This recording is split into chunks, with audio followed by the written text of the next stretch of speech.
தமிழ் நண்பர்கள் அனைவருக்கும் வணக்கம். அக்னிச்சிறகு சேனல் சார்பாக இந்த வீடியோவுக்கு உங்களை அன்புடன் வரவேற்பது நான் உங்கள் கௌசி. கார்த்திகை ரேவதி சீரியலுடைய இன்னைக்கு எபிசோடுக்கான ரிவ்யூ என்ன அப்படின்றத பார்க்கலாம்.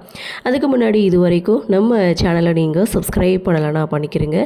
கூடவே இருக்க பெல் ஐக்கானையும் கிளிக் பண்ணி அதில் ஆல் அப்படின்ற ஆப்ஷனையும் கிளிக் பண்ணிக்கிறங்க. அப்போ தான் நான் போடக்கூடிய வீடியோ உங்களுக்கு உடனுக்குடன் நோட்டிஃபிகேஷனாக வரும். சரி வாங்க, இன்றைக்கி எபிசோடில் என்ன நடந்தது அப்படின்றத ஷார்ட்டாகவே பார்க்கலாம். எபிசோடை பொறுத்த வரைக்கும் மகேஷ், மாயா இவங்க 2 பேர் பற்றின உண்மை ஏற்கனவே சாமுண்டீஸ்வரிக்கு தெரியும் அப்படின்றது கார்த்திக்கு டாக்டர் மூலமாக தெரியுது. ஸோ இந்த விஷயத்த உடனே டாக்டர் மல்லிகா சாமுண்டீஸ்வரிக்கு கால் பண்ணி சொல்கிறாங்க. கார்த்தி வந்தது, அந்த நர்ஸ் பேசினது, அதுக்கப்புறம் மல்லிகா எல்லா உண்மையும் கார்த்திக்கிட்ட சொன்னது, இது எல்லாத்தையுமே விவரமாக சாமுண்டீஸ்வரி கிட்ட சொல்கிறாங்க. அப்போ தான் மகேஷை கூட்டிகிட்டு வந்து ரேவதி கிட்ட உண்மையை சொல்ல வச்சா என்ன அப்படின்னு கேட்கும்போது, இப்போ என்ன சொன்னாலும் ரேவதி அதை நம்ப மாட்டா. அவனை மிரட்டி தான் நான் சொல்ல வைக்கிறேன்னு அவன் நினைப்பா. ஒரு 4-5 நாள் போகட்டும், ரேவதியுடைய கோபம் வந்து குறைஞ்சிரும். ஸோ அந்த டயத்தில் நான் நிரூபிக்கிறேன் அப்படின்னு இவங்களுடைய கன்வர்சேஷனை முடிக்கிறாங்க.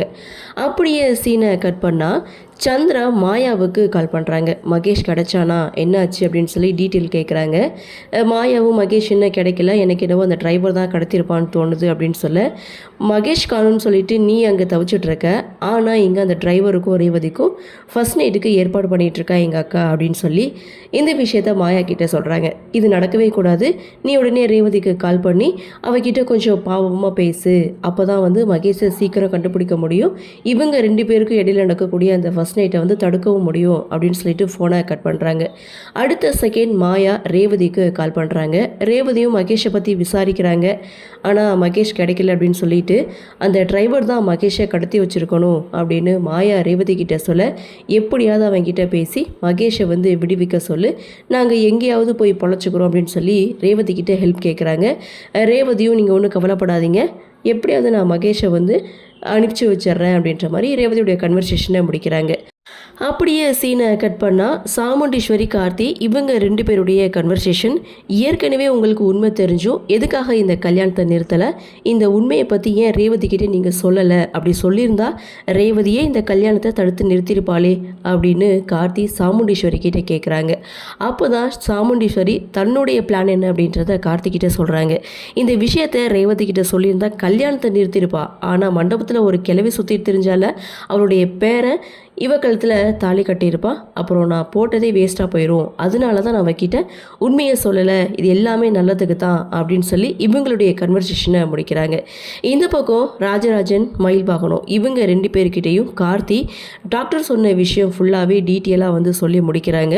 அப்போ எல்லாமே தெரிஞ்சுக்கிட்டு தான் அத்தை இப்படி காய் நகர்த்தியிருக்காங்களா அப்படின்னு மயில் வாகனம் கார்த்திகிட்ட கேட்க, அத்தை தான் மகேஷை கடத்தி வச்சுருக்கணும் அப்படின்ற மாதிரி அந்த இடத்துல மகிழ்வாகணும் கார்த்திகிட்ட சொல்லும்போது எனக்கும் அந்த சந்தேகம் இருக்குது, ஆனால் அவங்கக்கிட்ட கேட்டேன், ஆனால் இல்லைன்னு சொல்லிட்டாங்க அப்படின்னு சொல்லும்போது, சும்மா விடுங்க, இது எல்லாத்தையும் பார்த்துக்கலாம், பிரச்சனை வந்தால் நானே சமாளிக்கிறேன் அப்படின்னு சொல்லி நீங்களும் ரேவதியும் வாழ்க்கையை ஸ்டார்ட் பண்ணணும், அதை முதல்ல பாருங்கன்னு சொல்லிட்டு ராஜராஜன் அங்கேருந்து போகிறாங்க.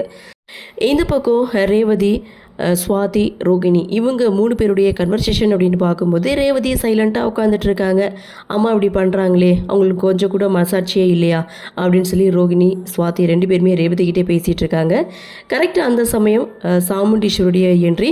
சரி, ரேவதி இன்னும் ரெடி பண்ணலையான்னு சொல்லி கேட்கும்போது, எனக்குன்னு ஒரு மனசு இருக்குது, என்னை பற்றி நீங்கள் யோசிக்கவே மாட்டிங்களா, உங்களுடைய விருப்பத்தை ஏன் எங்களுக்கு திணிக்கிறீங்க, உங்களுடைய வாழ்க்கையை ஏன் எங்களை வாழ வைக்கிறீங்க அப்படின்னு சொல்லி ரேவதி அந்த இடத்துல கோவப்பட்டு பேசினாலும் அம்மா கிட்ட பேசி எந்த ஒரு பிரயோஜனமும் கிடையாதுன்னு அந்த இடத்துல அவங்க புரிஞ்சுக்கிறாங்க.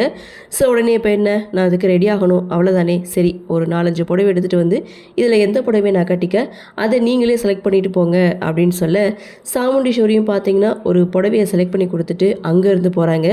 சாமுண்டீஸ்வரி போன அடுத்த செகண்ட் சந்திராவுடைய என்ட்ரி. என்ன அக்கா வந்துட்டு போகிறா, என்னாச்சு அப்படின்னு சொல்லி கேட்கும்போது, அந்த டிரைவருக்கும் ரேவதிக்கும் சாந்தி முகூர்த்தம் ஏற்பாடு பண்ணுறாங்கன்னு ரோகிணி சந்திரா கிட்டே சொல்ல, இது எல்லாமே அக்காவாக பண்ணலை, அந்த டிரைவர் சொல்லி தான் அக்கா அதெல்லாம் பண்ணிகிட்ருக்கா அப்படின்னு சொல்லும்போது, ஸோ ரேவதிக்கு கார்த்தி மேலே இன்னும் கோபம் அதிகமாகுது. ஸோ இவங்க 2 பேருடைய வாழ்க்கையை தடுத்து நிறுத்தணும் அப்படின்றதுக்காகவே வீட்டுக்குள்ளேயே ஒரு எதிரி உளவாடிட்டு இருக்காங்க. ஸோ அடுத்து என்ன நடக்கும் அப்படின்ற ஒரு எதிர்பார்ப்போட எபிசோட முடிக்கிறாங்க. சரி, என்னதான் நடக்குது அப்படின்றத நாமளும் பொறுத்திருந்து பார்க்கலாம்.